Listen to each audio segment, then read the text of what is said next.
What you're about to see is a blight on this country, a shameful episode in our recent history that powerful people have either ignored or worse, tried to cover up.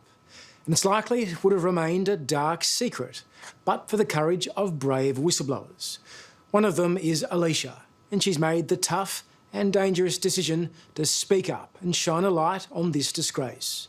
She's done it because she knows no matter the cost or consequence, there is nothing more important than protecting children.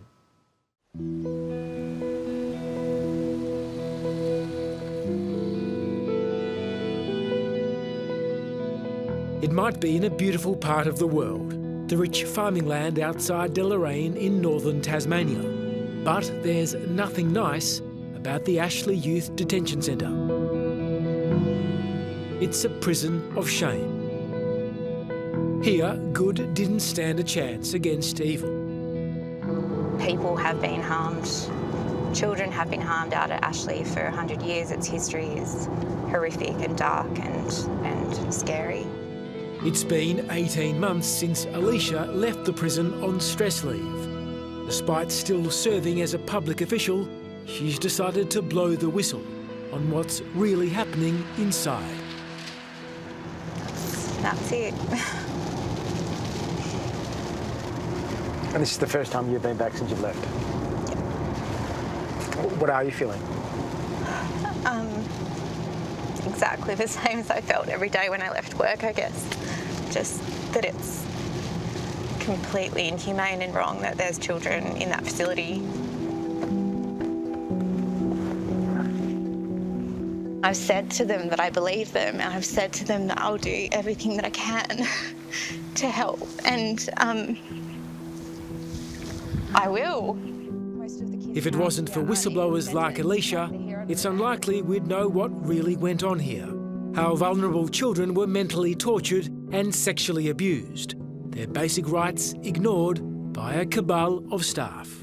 It's scary to speak out against people when you know what they're capable of. I'm absolutely terrified. But you're going to come and stand up and tell the truth? Yeah. In October 2019, Alysha took a job at Ashley, hoping to help kids rehabilitate rather than reoffend.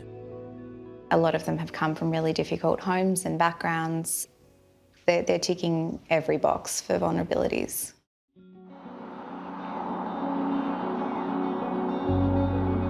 But within a few weeks of the job, she knew something was amiss. She began to suspect members of staff had agendas that didn't involve helping the young inmates.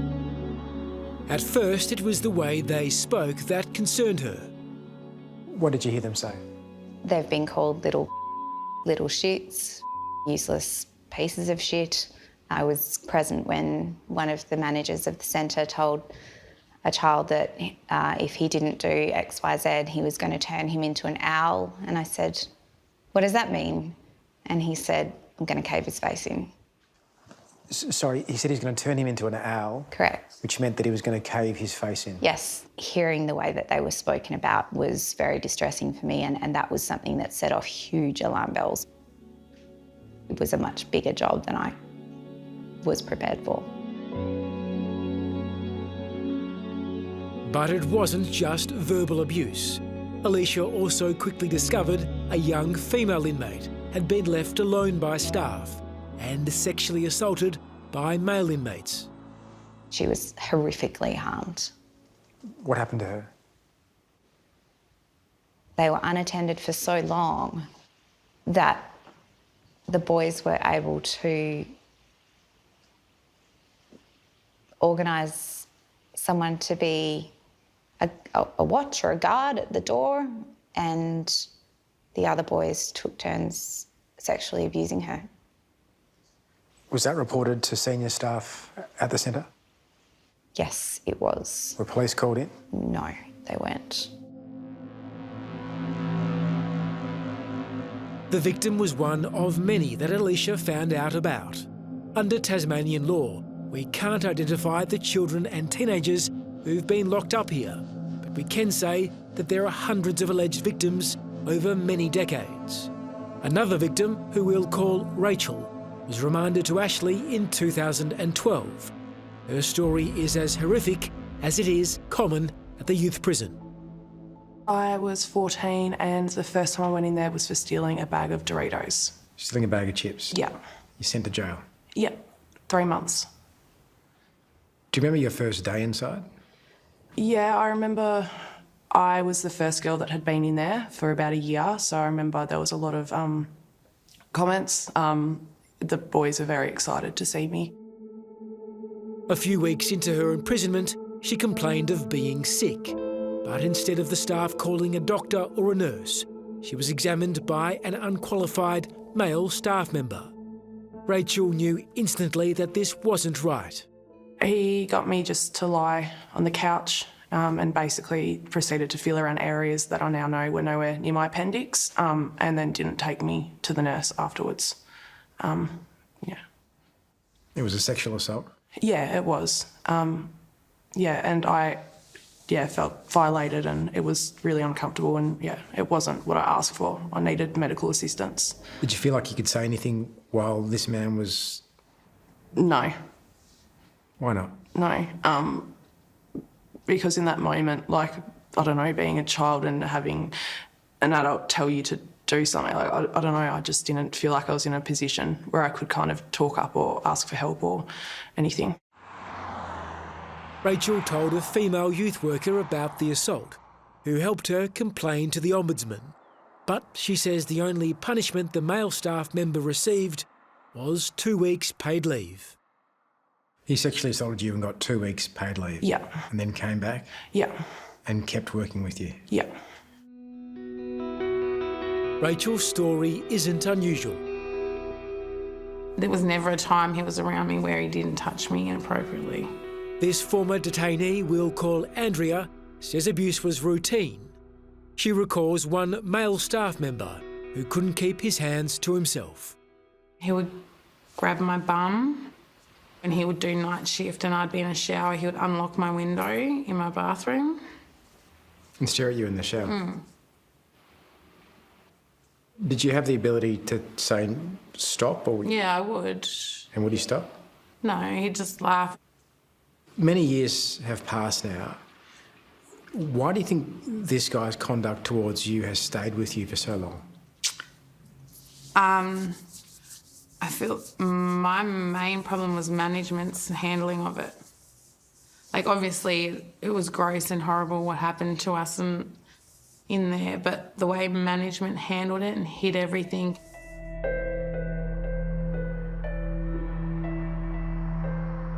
We now know that teens and children were subjected to abuse for decades at the Ashley Youth Detention Centre, and that some staff were well aware of it. In fact, when Alysha went to work there, she discovered that covering up mistreatment was an expected part of the job.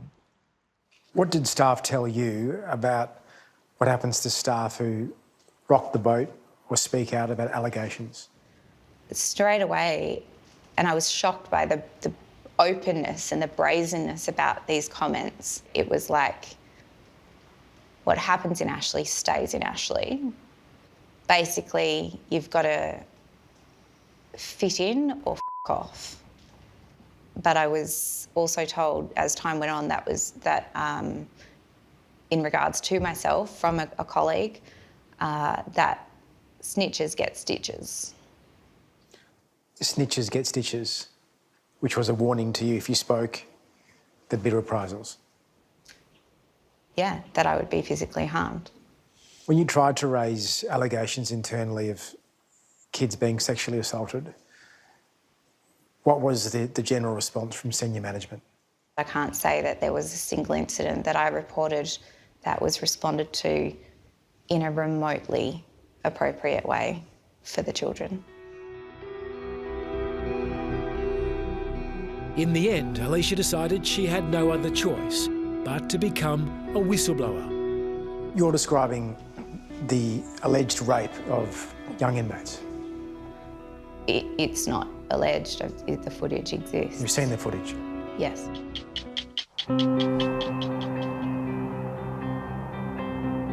It's a place that was meant to help steer teens and kids away from trouble. towards the straight and narrow. But Ashley Youth Jail in Tasmania's north instead put them at greater risk. Thanks to brave whistleblowers like Alysha, it's now known as a place where one of Australia's worst child abuse scandals occurred. Many decades of abuse, and it's time to let the light in. Yeah, I absolutely. That's a big, big job, but it needs to happen. In October 2019, Alysha started working at Ashley Prison. But a few weeks into the job, she became concerned about vulnerable young inmates being left alone with older prisoners known to be predators.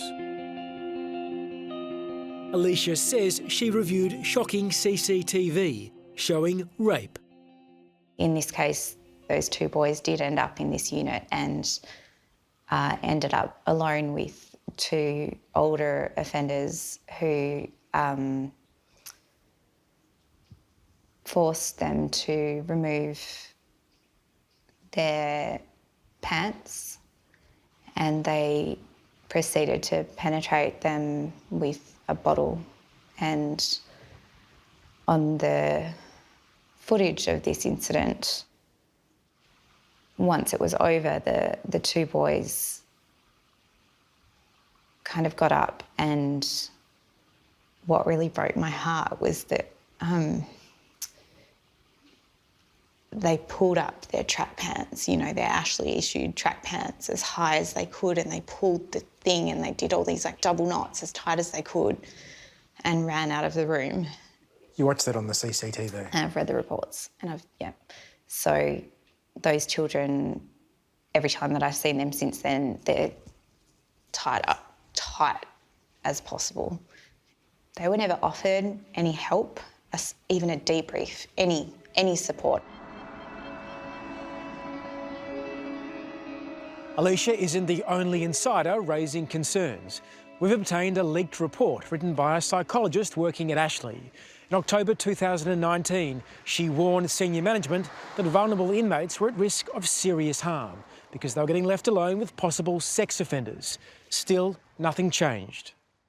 How many credible allegations of sexual assault, serious sexual assault, involving young children, teen inmates, did you come to learn of in your 6-7 months at Ashley? I don't know. A lot. More than 10? Yes. Well, what are we talking about? What sort of things?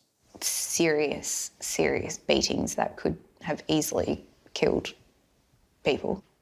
Psychological abuse, torture, name-calling, isolation, breaches of every single right that a child has.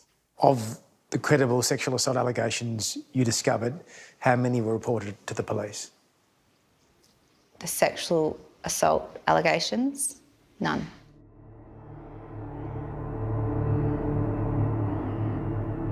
It gets even worse. Before Alysha joined Ashley, the prison was already on notice that vulnerable young inmates were at clear risk of being raped. In 2007, a 14-year-old Will called Andrew was on his second night of remand. He was placed in a cell with an older, bigger inmate who was locked up for a previous sexual assault. Andrew didn't stand a chance because, unbelievably, he was left without any staff watching over him. How many staff should have been there? 2 staff members. And both disappeared? Both were gone. I was punched to the side of the jaw, and then I was raped. And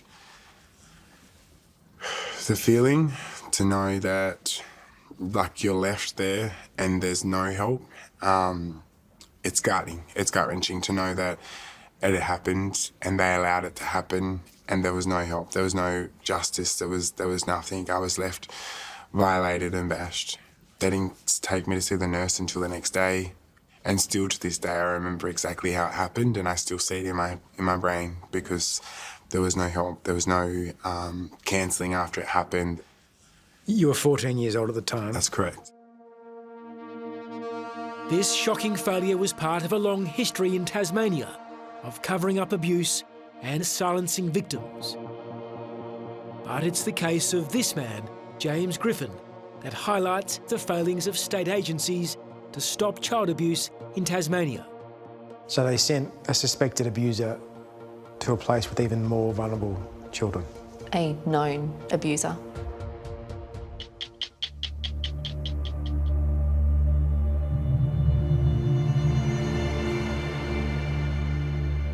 Many monsters have worked behind the walls of the Ashley Youth Detention Centre. One of them was this man, James Griffin.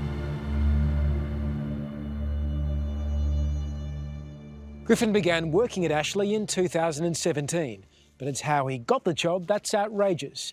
That's because for years before, it was suspected he was a serial child sex offender.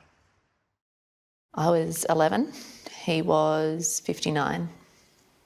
And the grooming started at age 11. At age 11. In 2008, Tiffany Skeggs met child nurse and Tasmanian netball volunteer James Griffin. It wasn't long before he started abusing her. He had absolute control over me. The exploitation was as far as you can go. Now 24, Tiffany says her innocence was stolen. My life revolved around him. I had to be at his beck and call constantly. And the more physically abusive part of that was that he would rape me at least 2 to 3 times a week. And I had to be available for that. And how long did that ordeal last? Until I was 19. What makes Tiffany's story even worse is that Griffin was on the radar of authorities for years. But instead of stopping him, he was left to abuse her and other vulnerable children, including at the Launceston General Hospital, where he worked at the time. Multiple complaints suggesting Griffin was a pedophile were lodged with police and public sector agencies in Tasmania. I ended up suffering a near decade because they refused or disregarded and just plainly didn't act on the information they had at the time. I was expected to put up with it by everyone, not just him. Tasmanian Police, the Launceston General Hospital and Netball Tasmania all failed to act properly on tip-offs about Griffin. Federal authorities were also tipped off in 2015 that Griffin was linked to child exploitation material and was travelling overseas with a minor. Tiffany says Border Force officials approached them here at Melbourne Airport and took possession of both their mobile phones. What was on yours and his phones? Extremely exploitive and pornographic material of myself, for certain. On my device and his device, I know for fact that there was a particular set of images and videos that were of he and I in his bedroom, in his bed, and the video is a recording of him penetrating me and sexually assaulting me. And Border Force examining your phone, it should have been clear to them that this was images of child exploitation. Absolutely. My face was in some of those photos and certainly in the video. And how old were you in those photos and video? I was 15 in those particular ones. How old was he? He would have been around 64. Border Force had an opportunity to conduct a forensic phone search, but records show only a manual search of Griffin's phone was performed. Tiffany believes they let a pedophile go free. What did that mean for you? it meant that I still had years of abuse to come, that I would never be free of him. I would never have another opportunity like that for any authority in this state or this country to help me. I was on my own. I had to fend for myself and continued to be raped by him, as did others. Griffin was free to roam and search for other victims. And instead of keeping him away from vulnerable children, in 2017, he was transferred to Tasmania's youth jail, Ashley. So they sent a suspected abuser to a place with even more vulnerable children. A known abuser. No one knows if Griffin abused any children or teen inmates at Ashley Youth Jail. In 2019, Tiffany bravely reported him to police. He was charged but killed himself before he faced justice. When he took his life, did you feel cheated? Yes. Why? I, from the get-go, from my very first disclosure, had followed the process, the proper legal process, and done absolutely everything right and in line with that process to ensure we could get a sound conviction and that he would be appropriately punished for his crimes. And I never got that. And not a single one of his other victims ever got that. And we never will. We don't have a chance to get justice because the system yet again failed. Griffin may have wanted the scandal of his abuse to die with him, but Tiffany wanted justice. Last year, she joined forces with Ashley whistleblower Alysha, who was also trying to expose the failings of state agencies to stop child abuse in Tasmania. Together, they would make radical change. Alysha was the first person in the world that made me feel like I wasn't an alien. And if I hadn't met Alysha, I wouldn't be alive today.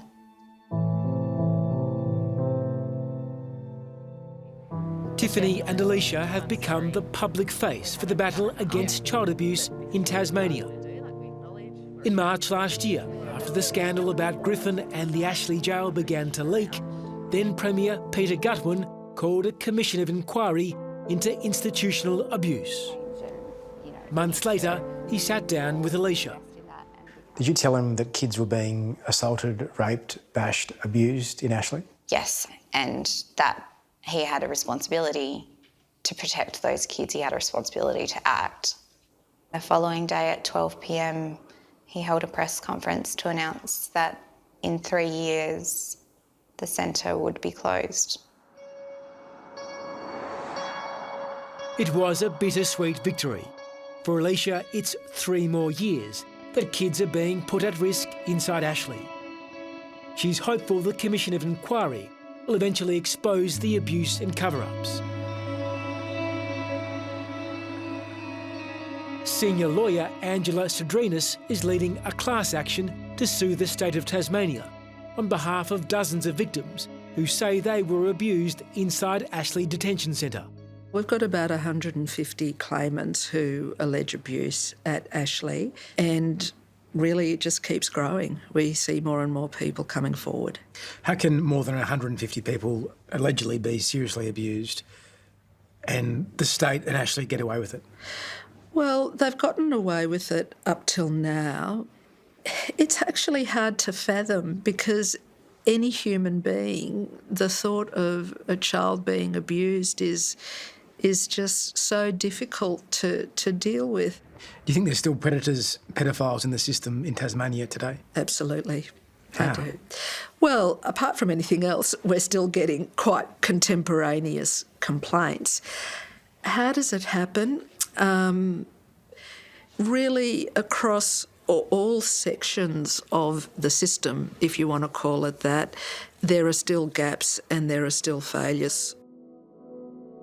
Across the state, 32 officials have been stood down over sex abuse allegations. But until there are major reforms to better protect children, Alysha and Tiffany don't feel safe enough to return to live in Tasmania.